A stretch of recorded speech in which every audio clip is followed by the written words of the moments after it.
A sigh of relief for taxpayers as this year's budget will not have any changes to the personal income tax brackets. This is to offset the effect of inflation. But personal income tax rebates will increase by 1.1%. This is expected to raise 12.8 billion rand in revenue. Fiscal prudence requires some tax changes.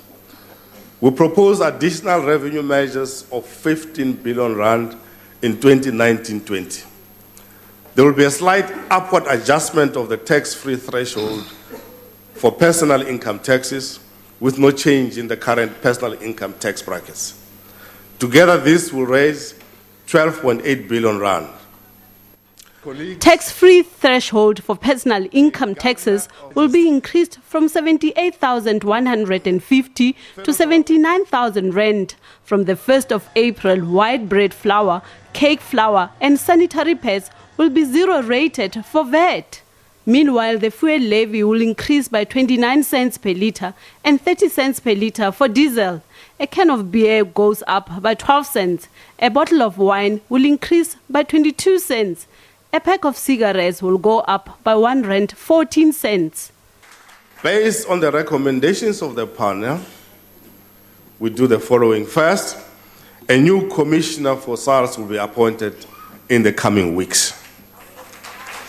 Secondly, a new illicit economy unit launched in August 2018 will fight the trade in illicit cigarettes and tobacco. I'm sure you saw what they did yesterday somewhere. 3, the large business unit was a major source of tax collection, and its skill was well known and renowned. Unfortunately, over the past couple of years, this capacity has been undermined. This unit will be reintroduced and will be formally launched in early April. Government hopes to generate an additional revenue of 1 billion rand by not enforcing any changes in the monthly medical tax credits for medical aid schemes. And the carbon tax, which will be implemented in June this year, is expected to help reduce emissions.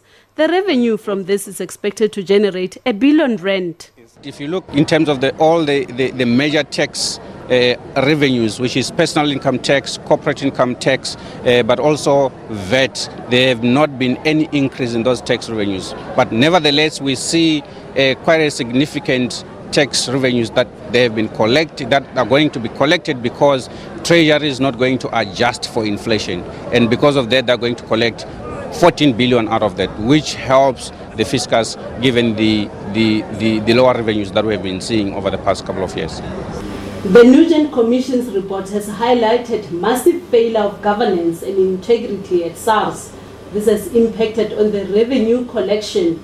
SARS says it has reduced its credit book to 31 billion rand from 41.8 billion rand. We are busy with many prongs of our focus in terms of the illicit economy to ensure that we are ensuring, Minister, that what is needed to be rendered to CESE is in fact rendered.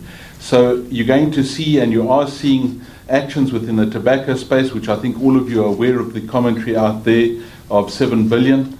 In the fuel space, where we're seeing considerable round-tripping and ghost export as such in the fuel industry, where duties are not being paid. From the 1st of March this year, employers will be able to claim 1,000 rand per month for employees earning a monthly income of up to 4,500 rand.